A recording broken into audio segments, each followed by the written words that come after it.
소금, 농가, 강, 견. 용정서 팡둥 중붕인 지주 우었다고 기별이 오므로 남편은 벽에 걸어두고 아끼던 수목 두루마기를 꺼내 입고 문 밖을 나갔다.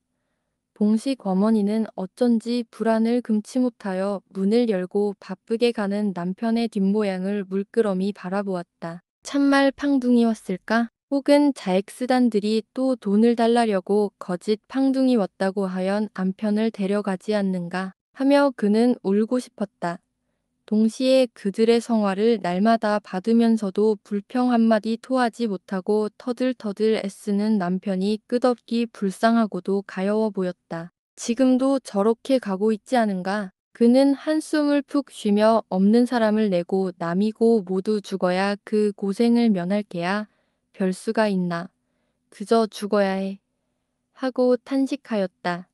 그리고 무심히 그는 벽을 긁고 있는 그의 손톱을 발견하였다. 보기 싫게 기른 그의 손톱을 한참이나 바라보는 그는 사람의 목숨이란 끊기 쉬운 반면에 역시 끊기 어려운 것이라 하였다. 그들이 바가지 몇 짝을 달고 고향서 떠날 때는 마치 끝도 없는 망망한 바다를 향하여 죽음의 길을 떠나는 듯 뭐라고 형용하여 아픈 가슴을 설명할 수 없었다.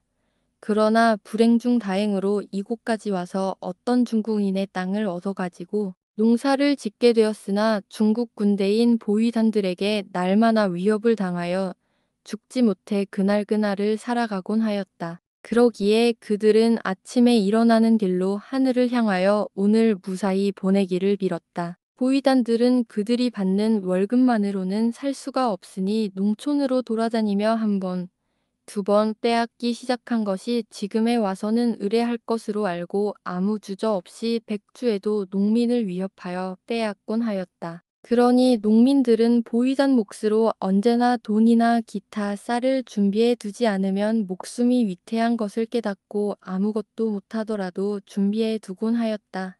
그동안 이어 나타난 것이 공산당이었으니 그 후로 지주와 보위단들은 무서워서 전부 도시로 몰리고 간혹 농촌으로 순회를 한다더라도 공산당이 있는 구역에는 감히 들어오지를 못하게 되었다. 그러나 시국이 바뀌며 공산당이 쫓기어 들어가면서부터 자엑스단들이 나타나게 된 것이다. 그는 그의 손톱을 바라보며 몇 번이다 보위단들에게 죽을 뻔하던 것을 생각하며 그나마 오늘까지 목숨이 붙어 있는 것이 기적같이 생각되었다. 그리고 남편을 찾았을 때 벌써 한편의 모양은 보이지 않았다.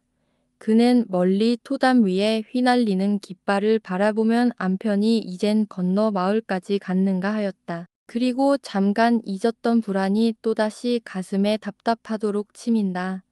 남편의 말을 들으니 자엑스단들에게 무는 돈은 다 물었는데 참말 풍둥이 왔는지 모르지. 지금이 씨 뿌릴 때니 아마 왔을 게야. 그러면 오늘 봉식이는 팡둥을 보지 못하겠지. 농량도 못 가져오겠구먼. 하며 다시금 토담을 바라보았다. 저 토담은 남편과 기타 농민들이 거의 1년이나 두고 쌓은 것이다. 마치 고향서 보던 성같이 보였다. 그는 토담을 볼 때마다 지금으로부터 4, 5년 전 그 어느 날 밤 일이 문득문득 생각났다. 그날 밤 한밤중에 총소리와 함께 사면에서 아우성 소리가 요란스러이 났다.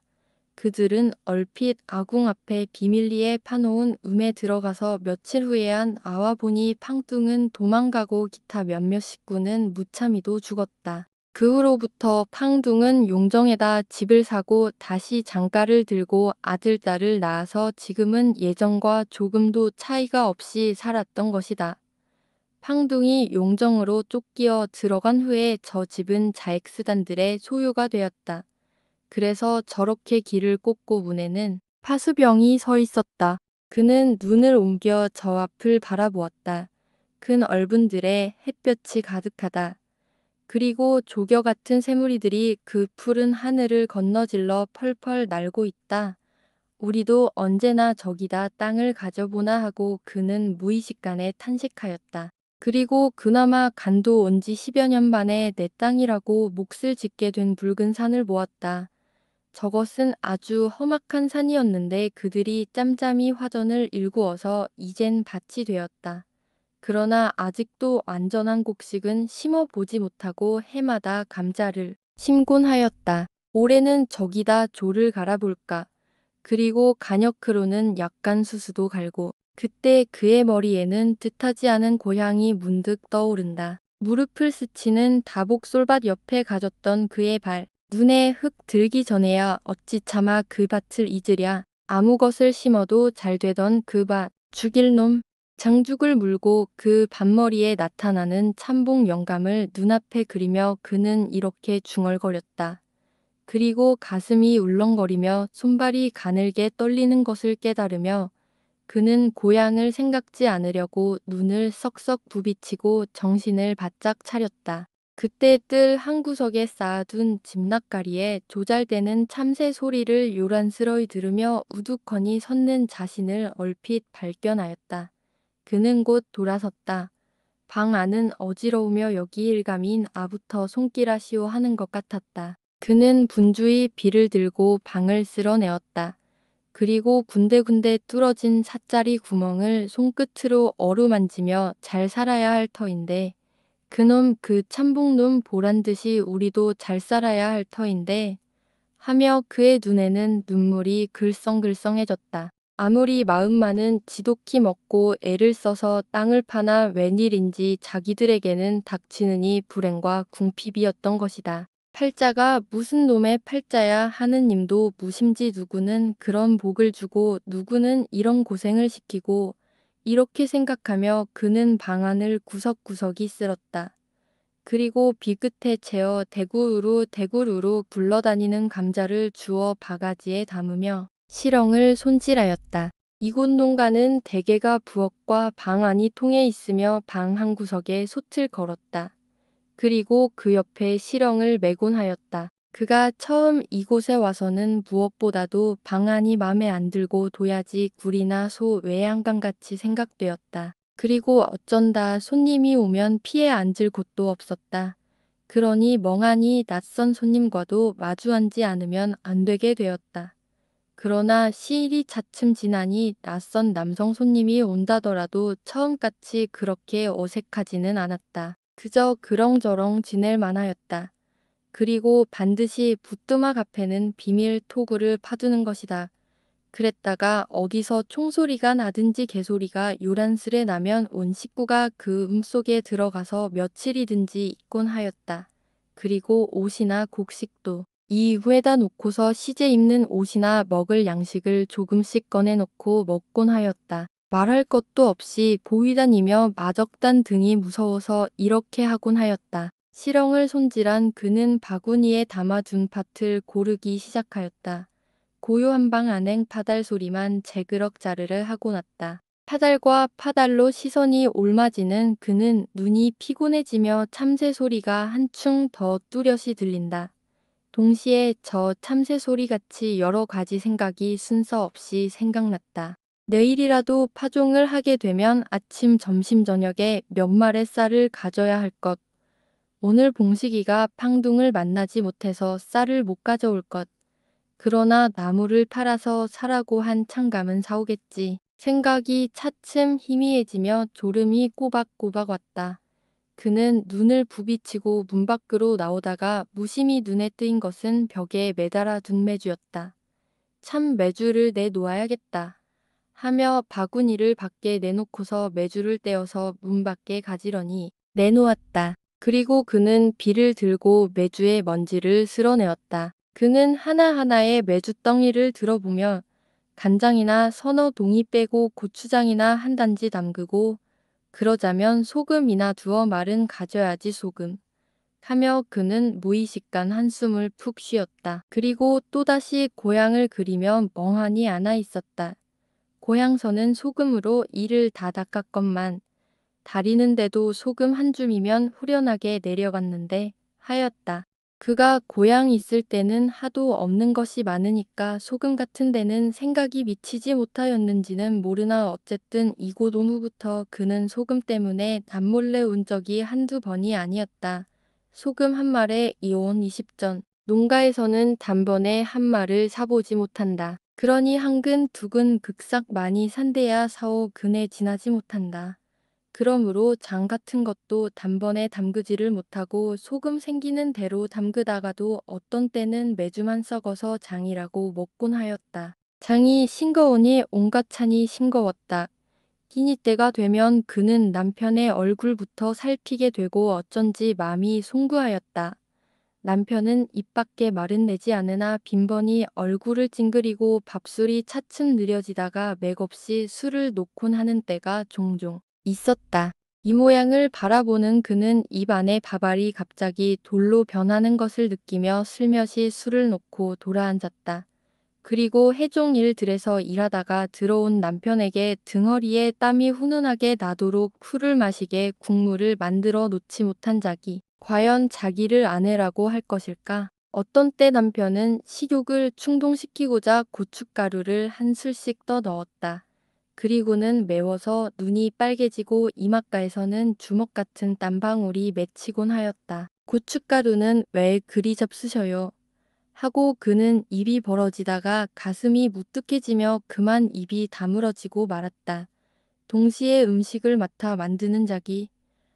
어떻게 해야 좋을까? 이러한 생각을 되풀이하는 그는 한숨을 당이 꺼지도록 쉬며 오늘 저녁에는 무슨 찬을 만드나 하고 메주를 다시금 굽어보았다. 그때 신발 소리가 자박자박 나므로 그는 머리를 들었다. 학교에 갔던 봉여미가 책보를 들고 이리로 온다. 왜 책보 가지고 오니? 오늘 방공일이여. 매주 내놨네. 봉여미는 생글생글 웃으며 매주를 들어 맡아보았다. 아버지 가신 것 보았니? 응. 정팡둥이 왔더라. 어머이. 팡둥이? 맞디. 이때까지 그가 불안에 붙들려 있었다는 것을 느끼며 가볍게 한숨을 몰아쉬었다. 어서 봤니? 팡둥 집에서 저 아버지랑 자엑스단들이랑 함께 앉아서 뭘 하는지 모르겠더라. 약간 지푸리는 봉염이 양미간으로부터 옮아오는 불안. 팡둥도 같이 앉았디. 봉염이는 머리를 끄덕이며 무슨 생각을 하고 또다시 생글생글 웃었다. 그리고 책보 속에서 달래를 꺼냈다. 학교 뒷밭에가 달래가 어찌 많은지 향기 넉넉하구나. 대견한 듯이 그의 어머니는 달래를 만져보다가 그중 큰 놈으로 골라서 뿌리를 자르고 한꺼풀 벗긴 후에 먹었다. 봉염이도 달래를 먹으며 어머니 나도 운동화 신으면 무의식간에 봉염이는 이런 말을 하고도 어머니가 나무랄 것을 예상하며 어머니를 바라보던 시선을 달래뿌리로 옮겼다. 달래뿌리와 뿌리 사이로 나타나는 운동화. 아까 용애가 운동화를 신고 참새같이 날뛰던 그 모양. 쟤는 이따금 미친 수작을 잘해. 그의 어머니는 코끝을 두어 번 부비치며 눈을 흘겼다. 봉여미는 달래가 흡사히 운동화로 변하는 것을 느끼며 어머니 말에 그의 조그만 가슴이 따가워왔다. 어머니는 밤낮 미친 수작밖에 몰라. 한참 후에 봉여미는 이렇게 종알거렸다. 그리고 용애의 운동화를 바라보고 또 몰래 만져보던 그 부러움이 어떤 불평을 변하여지는 것을 그는 느꼈다. 그의 어머니는 봉여미를 똑바로 보았다. 그래, 내 말이 미친 수작이 아니냐. 공부도 겨우 시키는데 운동화 얘기에 너도 지금 같은 개와 세상에 낳기에 그나마 공부도 하는 줄 알아라. 우리들 전에 자랄 때야 뭘 어디가 물 깊고 배 차고 여름에는 김매고 그래도 집신이나마 어디 고운 것 신어 본다디. 어미, 애비는 풀 속에 머리들을 밀고 애쓰는데 그런 줄을 모르고 운동화? 배나 골치 않으면 다행으로 알아. 그런 수작하랴거든 학교에 가지 마라. 뭐 어머니가 학교에 보내우 뭐. 몽여미는 가볍게 공포를 느끼면서도 가슴이 오싹하도록 반항하였다. 그리고 얼굴이 갑자기 화끈함으로 눈을 깜박하였다. 그래 너의 아버지가 보내면 안 그만두라고 못할까. 계집애가 왜 저 모양이야. 뭘 좀 안다고 어미 대답만 톡톡하고 이에 이놈의 계집애 어미가 무슨 말을 하면 잠잠하고 있는 게 아니라 톡톡 무슨 아가리질이냐. 그랜 내 수작이 오르냐. 우리는 돈 없다. 너 운동화 사줄 돈이 있으면 봉식이 공부를 더 시키겠다야. 봉여미는 분김에 달래만 자꾸 먹고 나니 매워서 못 견딜 지경이다. 그리고 눈에는 약간의 눈물이 비쳤다. 왜 돈 없어요? 왜 오빠 공부 못 시켜요? 그 순간 보염이 머리에는 선생님이 하던 말이 번개같이 떠오른다. 그리고 그의 가슴이 터질 듯이 끓어오르는 불편을 어머니에게 토할 것이 아님을 깨달았다. 그러나 아무것도 모르고 딸만 그르게 생각하고 덤비는 그의 어머니가 너무도 가엾었다. 그의 어머니는 하도 어이가 없어서 멍하니 봉여미를 바라보았다. 동시에 없으면 단남은 그만두고라도 제 속으로 낳은 자식들한테까지도 저런 모욕을 받느나 하는 노여운 생각이 들며 이때까지 가난에 들볶이던 불평이 눈등이 뜨겁도록 치밀어 올라온다. 왜 돈 없는지 내가 아니? 우리 같은 거지들에게 왜 태어났니? 돈 많은 사람들에게 태어나지. 자식. 자식이 다 뭐야? 어머니의 언짢아 하는 모양을 바라보는 봉여미는 작년 가을 타작마당이 얼핏 떠오른다. 그때 여름 내 농사지은 벼를 팡둥에게 전부 빼앗긴 그때의 어머니. 아버지. 지금 어머니의 얼굴빛은 그때와 꼭 같았다. 그리고 아무 반항할 줄 모르는 어머니와 아버지. 불쌍함이 지나쳐서 비굴하게 보이는 어머니. 어머니, 왜 돈 없는 것을 알아야 해요? 운동화는 왜 못 사줘요? 오빠는 왜 공부 못 시켜요? 그는 이렇게 말해 가는 사이에 그가 운동화를 신고 싶어 한 것이 잘못이 아니라는 것을 깨달았다. 그리고 무심하게 들어두었던 선생님의 말이 한 가지, 두 가지 문득문득 생각났다. 이에 2년의 계집애에 돈 없어. 미천 없어 남의 땅 부친이 없지. 내 땅만 있으면 여기까지 말했을 때 그는 가슴이 뜨끔해지며 말문이 꾹 막혔다. 그리고 또다시 솔밭 옆에 가졌던 그 밭이 떠오르며 그는 눈물이 쑥 비어졌다. 그리고 금방 그 밭을 대하는 듯 눈물 속에 그의 머리가 아롱아롱 보이는 듯 하였다. 그때 가볍게 귓가를 스치는 총소리. 그들 보녀는 눈이 둥그레져서 일어났다. 집 낯가리 밑에서 졸던 검둥이가 어느덧 그들 앞에 나타나 컹컹 짖었다.